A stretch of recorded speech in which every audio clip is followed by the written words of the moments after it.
کہ وطن پر دل و جان لٹاتے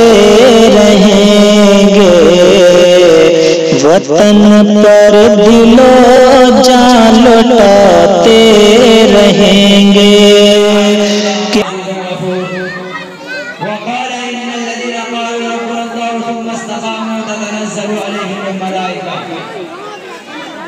محترم سامعین کرام،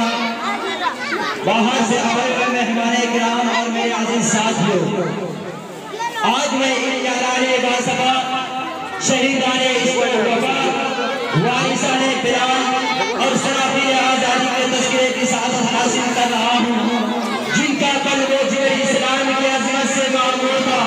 جن کے چہرے پر عظم و استقلال کی کرنیں جلوہ فکر تھے، جن کا دل جذبہ اتحاد سے سرشار تھا، جنہوں نے اپنی زندگی اسلام کی سربلندی اور اعلیٰ کلمہ اللہ کے وقف کر دی، جن کی ایک تاریخ ہے، جن کی ایک داستان ہے، جنہوں نے ہر دور میں اسلام کی آبیاری کی ہے اور چمنستان اسلام کی طرف بڑھنے والی ہر معصوم کی راہ میں دیوار آہنی بن کر حائل ہو گئے۔ حضرات، جب ہندوستان کی مقدس سرزمین پر انگریزوں کا ناپاک سایہ تھا اور وہ پیشہ فرانہ وائیانہ چاہوں سے یہاں کے مالک پر بیٹھے، جب باشندگان ہند پر طرح طرح کے ظلم و ستم کے پہاڑ توڑے جانے لگے، جب ہندوستانیوں کو غلام بنایا جانے لگا، جب ہندوستانیوں کا خون کے پسینے سے پیادا ہونے لگا، تو ایسے نازک وقت میں جس شخص نے سب سے پہلے ان میں بہت بلند کیا، وہ محدث کبیر، امام جلیل، رئیس الاولیاء، فخر چمن، مہنوے بن، ناصر وطن، شاہ عبد العزیز ولی اللہ محدث دہلوی ہے۔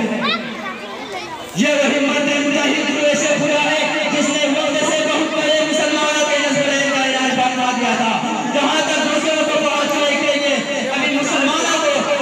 بڑا سابرہ سے انتظار کرنا تھا۔ شاہ عبد العزیز کا فتوہ کیا تھا، وہ ایک بیٹے میں رہا تھا جو دشمنوں کی نقلیں تمنا پہ گر پڑی، انگریزوں کی نیندیں حرام ہو گئی، جگہ جگہ آزادی کے شعلے بھڑکنے لگے، جگہ جگہ آزادی کے پرچم لہرانے لگے،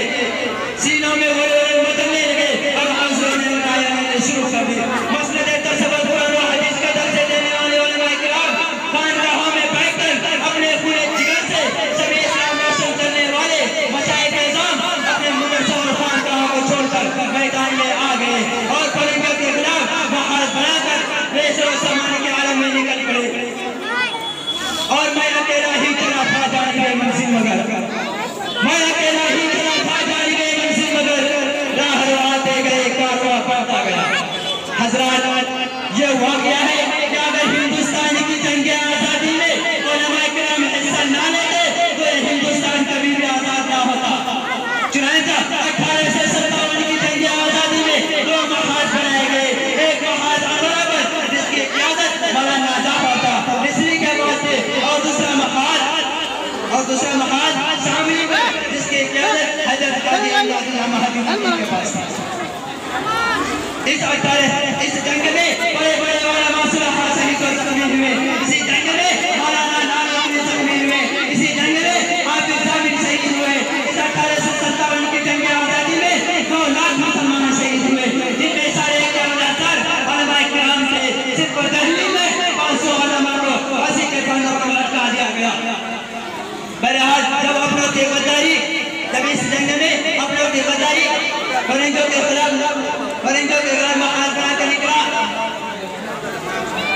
جب اپنوں کی غداری اور فرنگوں کے خلاف محاذ بنا کر نکلا، چنانچہ ٹائم سین کہتا ہے کہ دلی کی چاندنی چوک سے لاہور تک کوئی ایسا در چلا تھا جن میں علماء کی ضرورت لنات کے لٹکے ہوئے ہو۔ ٹائم سین کہتا ہے کہ علماء کو جسموں کو تانبے سے داغا گیا۔ ٹائم سین کہتا ہے کہ علماء کو سوروں کی کھالوں میں بند کر کے جلتے ہوئے ضروروں میں ڈالا گیا۔ ٹائم سین کہتا ہے کہ علماء کو